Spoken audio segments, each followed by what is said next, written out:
Oh iya Ibu. Tolong ya Dewi ya, kalau dipungut sampahnya tuh, WD itu di bawah-bawah banyak sekali tuh. Ini Ibu nih. Tolong Ya. ya. Karena kebersihan itu adalah sebagian dari iman. Iya Ibu. Kalau misalnya kita nggak mau diganggu setan, diganggu jin, jin itu adalah senang di tempat-tempat yang kotor. Jadi kalau kalian misalnya mau teman-teman jin, udah aku tutup aja kelasnya. Iya Ibu. Tolong ya. Iya Ibu.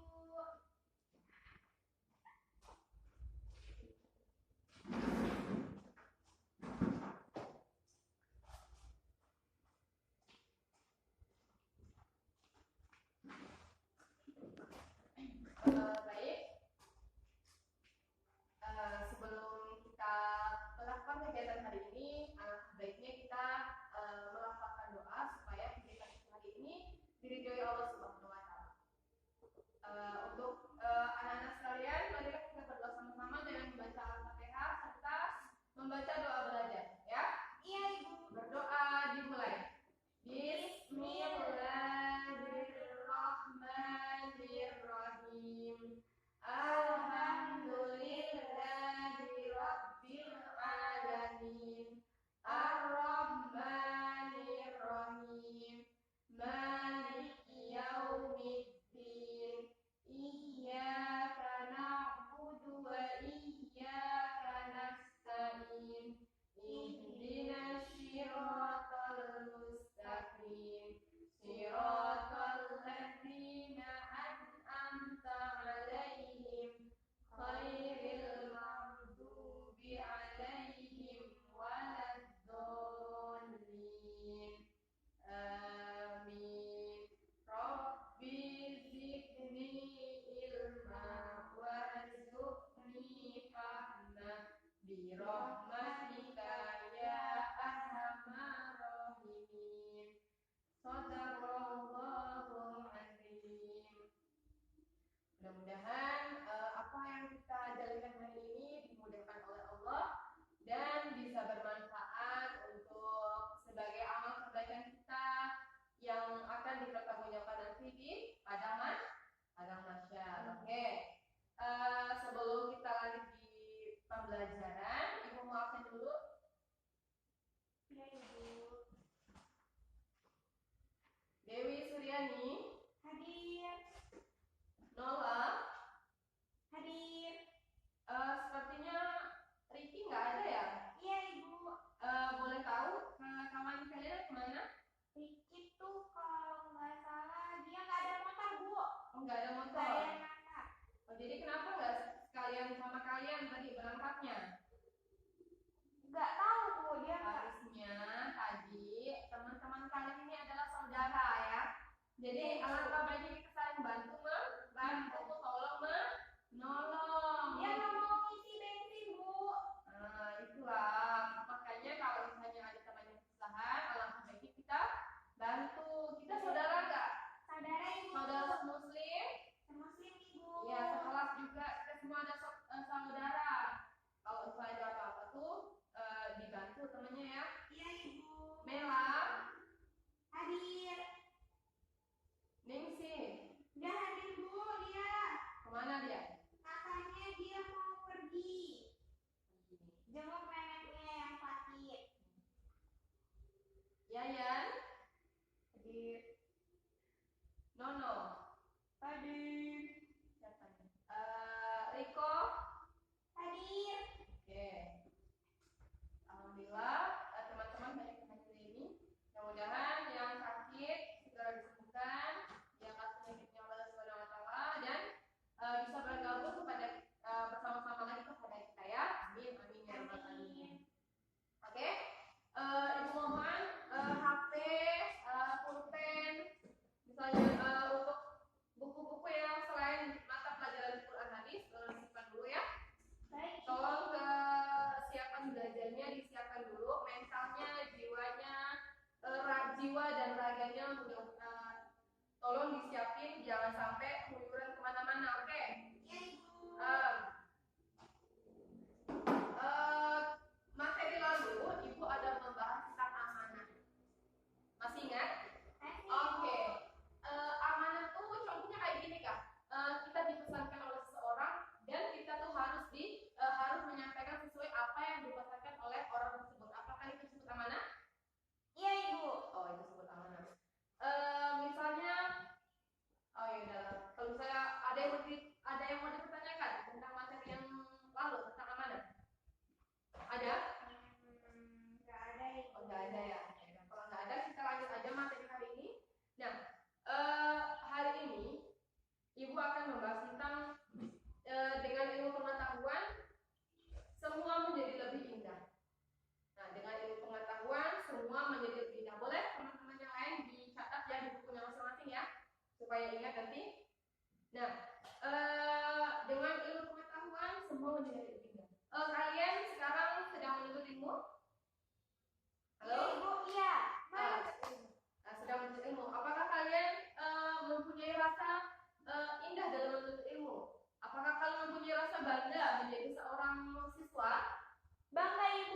dalam pengetahuan yang lebih luas. Apakah ya? Halo anak-anak? Ya Ibu. Oke. Jadi alangkah indahnya kehidupan kita diiringi dengan ilmu pengetahuan, terutama hal-hal yang positif. Seperti kayak gini, sekolah, dan pengetahuan itu bukan hanya didapat di dunia pendidikan sekolah ya. Semuanya itu misalnya kalau misalnya kita di luar sekolah pun kita bisa mendapatkan pengetahuan seperti misalnya banyak hal ya di sosial masyarakat, di misalnya kayak PPA itu juga merupakan jalur ilmu pengetahuan. Dengan ilmu pengetahuan hidup lebih. Nah, sesuai dengan tujuan pembelajaran kita hari ini, mohon kawan-kawannya ini disimak apa yang Ibu jelaskan ya. Nanti supaya apa yang Ibu coaching tadi bisa bermanfaat ke kalian. Nah, tujuan pembelajaran hari ini adalah siswa diharapkan bisa mengetahui hukum menuntut ilmu. Nah, kalian menuntut ilmu juga punya hukum apa? Nah, kalau mau tahu nanti kita belajar bersama. Jadi yang kedua, tujuan pembelajaran hari ini adalah siswa diharapkan bisa menjelaskan adab-adab penuntut ilmu. Yang ketiga, siswa diharapkan bisa mengetahui ayat-ayat Al-Quran yang berkaitan dengan menuntut ilmu.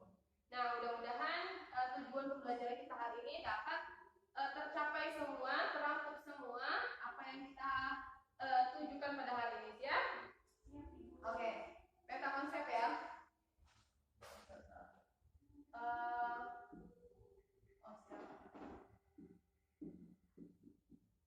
Siapakah yang mempunyai ilmu sebenarnya? Ayo, silakan jawab. Siapa yang mempunyai ilmu sebenarnya? Siapakah yang mempunyai ilmu sebenarnya? Ada yang tahu? Orang yang belajar ilmu. Orang yang belajar ilmu boleh. Ada yang lain? Ya? Siapakah yang mempunyai ilmu sebenarnya? Yang mempunyai ilmu sebenarnya adalah Allah Subhanahu wa Ta'ala. Siapa? Allah Subhanahu wa Ta'ala yang mempunyai ilmu sebenarnya. Bu, kenapa Allah Subhanahu wa Ta'ala? Karena yang seperti yang terkandung dalam Asmaul Husna atau yang disebut kita nama-nama baik Allah, yaitu 99 nama baik Asmaul Husna, yaitu dengan sebutan Al-Alim. Nah, Bu, Al-Alim itu apa? Al-Alim itu artinya maha mengetahui. Nah, mengapa kita bilang siapa yang punya ilmu sebenarnya adalah Allah? Karena Allah itu mengetahui apa yang kita tidak ketahui, betul? Allah mengetahui apa yang tidak kita ungkapkan, dan di batin kita pun Allah bisa mengetahui, betul? Manusia bisa mengetahui apa yang ada di batin kita? Tidak. Nah, Allah maha mengetahui. Allah mengetahui apa yang kita bohong, bisa bohong, atau misalnya kita jujur, itu Allah yang mengetahui. Manusia tidak mempunyai belum bisa untuk mengetahui semuanya, segalanya. Tapi Allah lah yang mempunyai ilmu sebenarnya. Oke? Bisa dipahami? Bisa. Oke. Nah, dalam Quran surah Ar-Rahman ayat 33, apa tadi? Quran surah Ar-Rahman,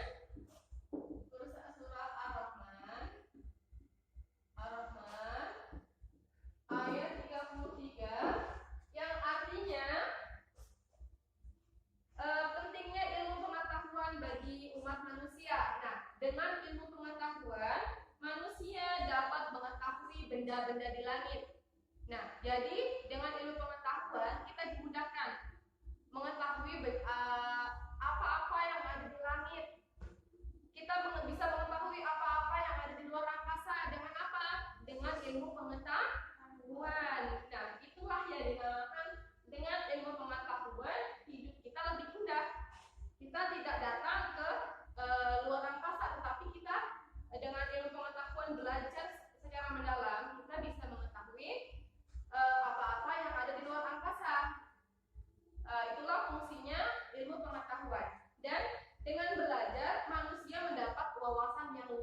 Wawasnya ilmu seperti apa, Bu? Yaitu dengan membaca buku, dengan mendengarkan hal-hal yang positif ya, kita juga bisa mendapat wawasan baru. Dan dengan ilmu pengetahuan kita bisa berkarya sendiri. Ilmu itu tidak datang sendiri ya. Tapi dengan cara apa, anak-anak? Dengan cara kita menuntutnya. Ilmu itu tidak datang sendiri, tapi dengan cara kita usaha, dengan cara sekolah, dengan cara kita berkumpul dengan orang-orang yang berilmu. Nah, itu kita diwajibkan untuk menuntutnya, oke? Nah, dalam Quran surah Al-Mujadalah,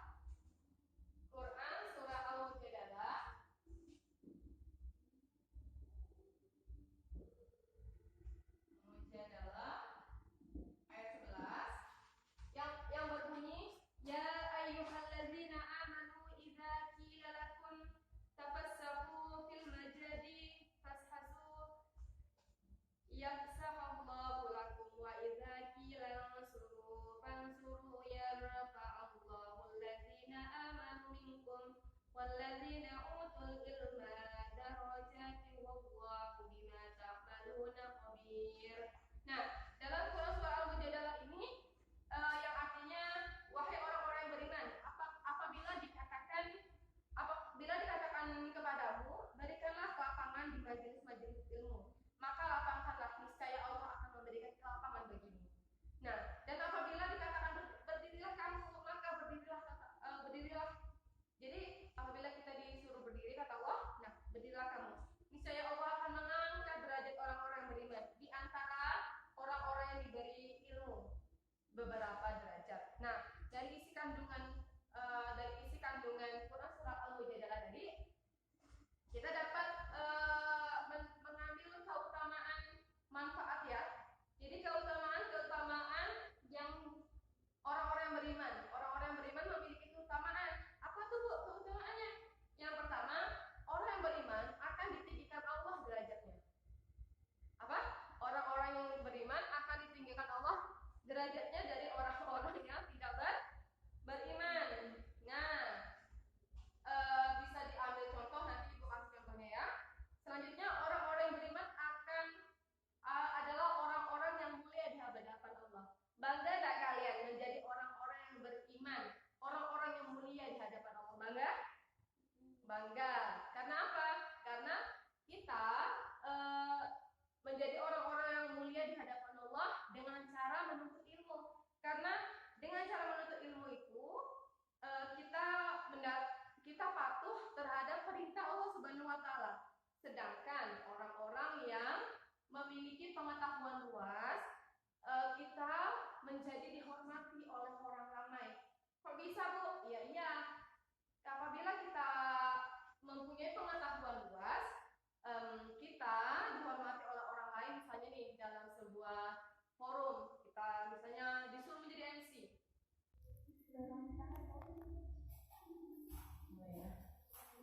Baik, anak-anak, bisa dipahami apa yang Ibu jelaskan tadi? Bisa? Nah, ini dalam surah Al-Mujadalah, Allah mendidikkan orang-orang yang berilmu, dan dalam surah Mujadalah juga orang-orang yang berilmu dan berpengetahuan akan dihormati oleh banyak orang. Ya, itu adalah keutamaan orang yang berpengetahuan. Selanjutnya, nah, tapi diingat, akan tetapi orang-orang yang beriman tapi tidak mempunyai ilmu. Apa, Bu? Orang-orang yang beriman tapi dia tidak mempunyai ilmu. Nah, dia juga orang yang lemah karena keberimanan dia itu tidak didasari dengan ilmu. Jadi keimanan tersebut tidak didasari dengan ilmu yang kuat, maka orang itu lemah walaupun orang itu beriman. Dengan sebaliknya, orang yang berilmu tapi dia tidak beriman. Ayo, orang yang berilmu tapi dia tidak beriman. Nah, orang ini bisa masuk ke jalan kesesatan karena ilmunya tidak didasari dengan keimanan, maka bisa dijerumuskan oleh setan untuk masuk ke dalam hal-hal kesesatan. Jadi diingat, ilmu dan keimanan itu harus selaras, sesuai, sejalan.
faridatun ala kulli muslim. Nah, menuntut ilmu kata Allah, kata Rasulullah bersabda, menuntut ilmu adalah kewajiban bagi umat Islam, perempuan maupun laki-laki, tua, muda, kecil, besar, itu adalah dia mempunyai kewajiban untuk menuntut ilmu. Bu, kok bisa sih Bu? Itu adalah kewajiban menuntut ilmu? Ya, dari penjelasan hadis di atas, sebagaimana telah kita ketahui bahwa menuntut ilmu adalah kewajiban bagi semua umat, maka jalankanlah apa yang menurut Allah tuh, menurut Rasulullah itu wajib, baik, itu insya Allah baik juga untuk kita. Nah, Bu, hukum mencari ilmu itu apa sih Bu? Hukum mencari ilmu, hukum menuntut ilmu. Nah, hukum menuntut ilmu secara syar'i adalah fardu kifayah. Ayo, siapa yang ingin fardu kifayah? Fardu kifayah adalah apa? Masih ingat? Oke, fardu kifayah adalah seperti halnya kita mengurus jenazah, itu juga hukumnya fardu kifayah ya anak-anak. Jadi fardu kifayah itu apabila ada salah satu orang yang menjalankan dari kegiatan tersebut, contohnya tadi apa, menuntut ilmu ya. Nah, apabila ada satu orang yang menjalankan menuntut ilmu, nah jadi fardu tadi itu menjadi sunnah. Dan apabila tidak ada yang menjalankan tadi menuntut ilmu tadi ini, semua itu berdosa. Sama halnya seperti mengurus jenazah. Apabila ada salah satu orang yang mewakili mengurus jenazah, itu semuanya itu udah terhapus dosanya. Namun apabila tidak ada yang mengurus jenazah, apa jadinya? Semuanya jatuh dengan dosa. Itu hukum menuntut ilmu secara syariah, yaitu fardu kifayah. Dicatat anak-anak, fardu kifayah. Nah, adapun ilmu lain, hukum lain ya, menuntut ilmu itu tetaplah fardu kifayah. Sunnah tadi kan, apabila yang udah ada yang mewakili itu sunnah. Tetapi menjadi wajib apabila seseorang itu akan melakukan sesuatu, misalnya kan hukum amalah nih, jual beli. Nah, dia itu tidak tahu hukumnya, tetapi dia tidak mau belajar, dosa dia karena dia tidak tahu hukumnya.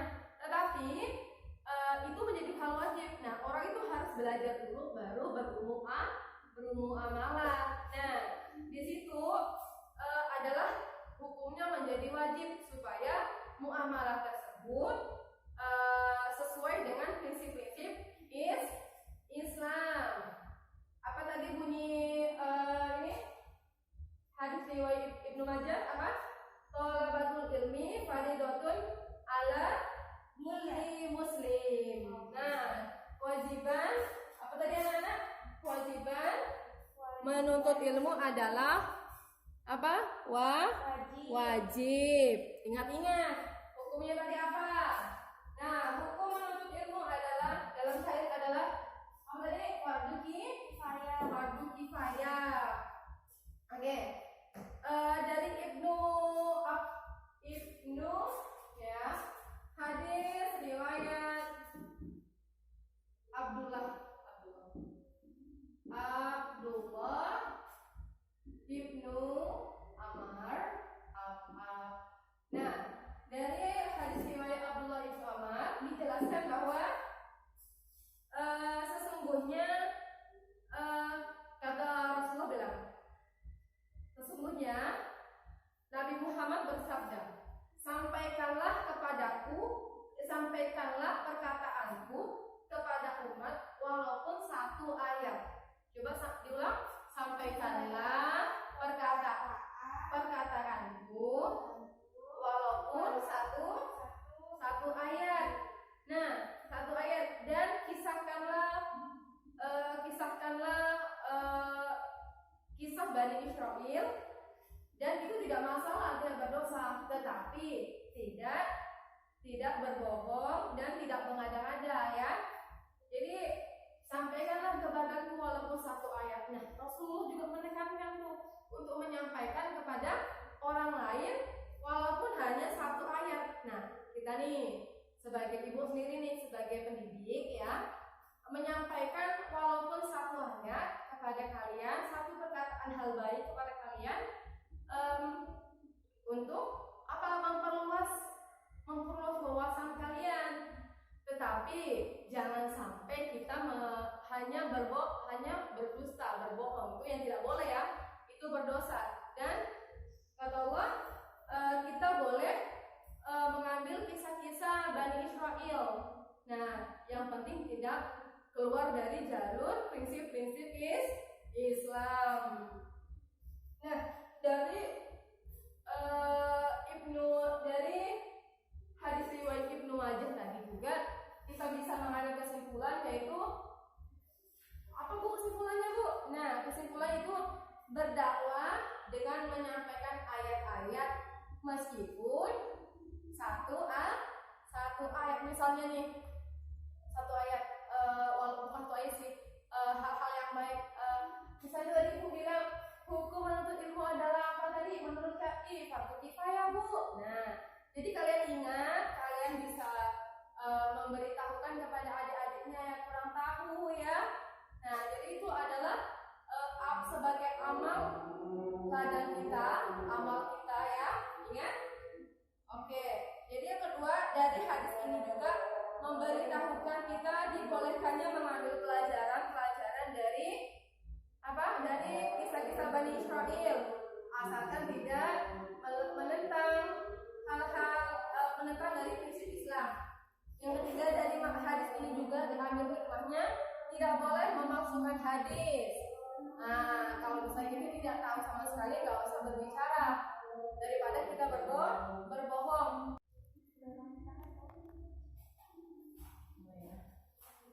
Baik anak-anak, bisa dipahami apa yang Ibu jelaskan tadi? Bisa? Tadi dalam surah Al-Mujadalah, Allah mendidikan orang-orang yang beriman, dan dalam surah Mujadalah juga orang-orang yang berilmu dan berpengetahuan akan dihormati oleh banyak orang. Ya, itu adalah keutamaan orang yang berpengetahuan. Selanjutnya, nah tapi diingat, akan tetapi orang-orang yang beriman tapi tidak mempunyai ilmu. Apa Bu? Orang-orang yang beriman tapi dia tidak punya ilmu. Nah, dia juga orang yang lemah karena keberimanan dia itu tidak didasari dengan ilmu. Jadi keimanan tersebut tidak didasari dengan ilmu yang kuat, maka orang itu lemah walaupun orang itu beriman. Dengan sebaliknya, orang yang berilmu tapi dia tidak beriman. Ayo, orang yang berilmu tapi dia tidak beriman. Nah, orang ini bisa masuk ke jalan kesesatan karena ilmunya tidak didasari dengan keimanan, maka bisa dijerumuskan oleh setan untuk masuk ke dalam hal-hal kesesatan. Jadi diingat, ilmu dan keimanan itu harus selaras, sesuai, sejalan. Maka apabila sudah sejalan, insya Allah ilmu itu akan bermanfaat oleh orang ramai. Tapi apabila salah satu di antaranya lemah, maka bisa terjadi kesesatan, juga bisa adanya kelemahan ilmu. Nah, dari hadis di riwayat Ibnu Majah juga terdapat hadis yang berbunyi Anas bin Malik radhiyallahu anhu anin Nabi sallallahu alaihi wasallam talabatul ilmi faridatun ala kulli muslim. Nah, menuntut ilmu kata Allah, kata Rasulullah bersabda, menuntut ilmu adalah kewajiban bagi umat Islam, perempuan maupun laki-laki, tua, muda, kecil, besar, itu adalah dia mempunyai kewajiban untuk menuntut ilmu. Bu, kok bisa sih Bu? Itu adalah kewajiban menuntut ilmu? Ya, dari penjelasan hadis di atas, sebagaimana telah kita ketahui bahwa menuntut ilmu adalah kewajiban bagi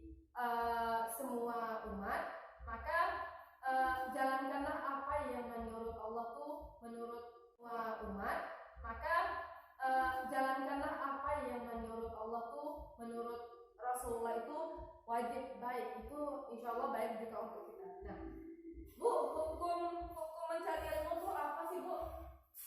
Hukum mencari ilmu, hukum menuntut ilmu.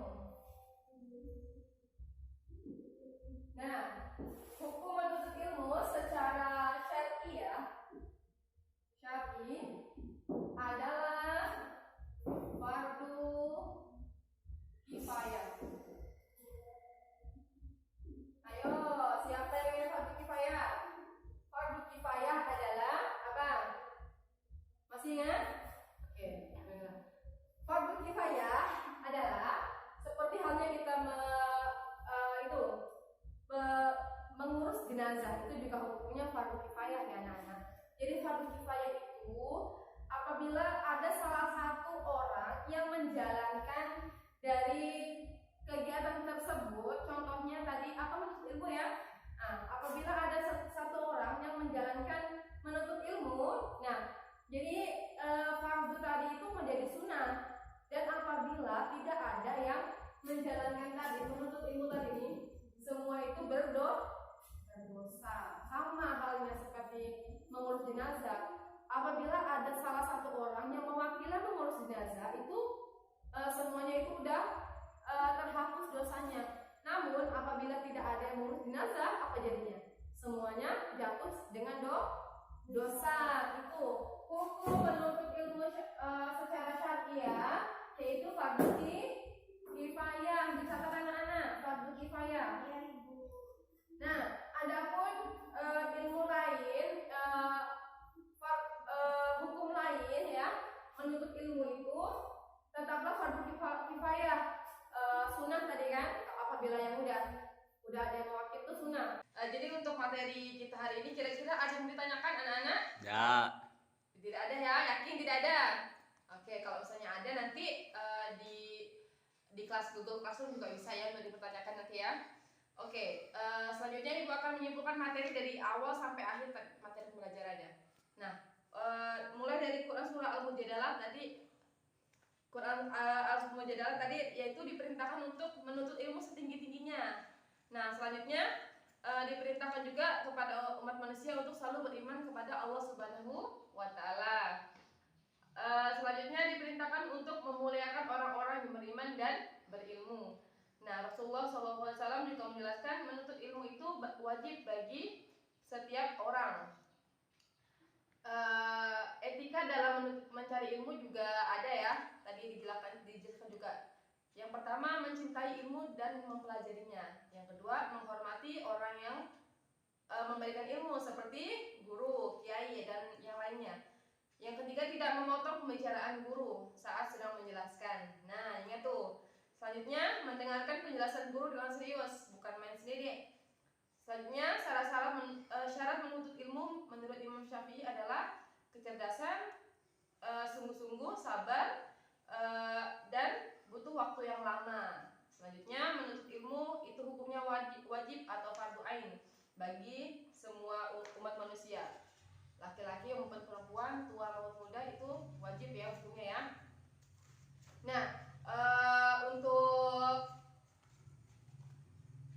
tadi apa kira-kira hukum menuntut ilmu apa tadi anak-anak? Wajib. Wajib atau fardu ain. Oke. Nah, kalau misalnya itu menurut siapa tadi? Menurut hadis riwayat Ibnu Majah. Oke. Untuk materi selanjutnya yaitu untuk materi minggu depan ya, fungsi dan manfaat Al-Quran di dalam kehidupan kita sehari-hari. Jangan lupa untuk anak-anak yang sedang belajar, mudah-mudahan selalu semangat dalam menuntut ilmu. Ingat, menuntut ilmu nah, menuntut ilmu yang penting hatinya ikhlas, karena menuntut ilmu juga sebagai apa? Amal, sebagai ditimbang amal kebaikan oleh Allah Subhanahu wa Ta'ala. Jadi untuk anak-anak jangan patah semangat, mudah-mudahan bisa mencapai kesuksesan dengan mudah. Amin, amin ya rabbal alamin. Nah, untuk tugas selanjutnya ya, Ibu nanti kirim soal-soal ini nih di dalam classroom. Tolong anak-anak kerjakan nanti 1 sampai 10 pilihan ganda, dikumpulkan untuk minggu depan. Siap? Siap. Oke, jika tidak ada yang perlu dipertanyakan, mungkin Ibu cukupkan sampai di sini. Mudah-mudahan kita bisa dipertemukan di pertemuan minggu depan dengan keadaan sehat walafiat. Amin. Sebelum kita tutup pembelajaran ini, marilah sama-sama kita baca hamdalah. Alhamdulillahirabbil alamin. Kita tutup dengan pembacaan kifaratul majelis. Subhanakallahumma wa bihamdika asyhadu an la ilaha illa anta astaghfiruka wa atubu ilaik. Billahi taufiq wal hidayah. Wassalamualaikum warahmatullahi wabarakatuh. Waalaikumsalam.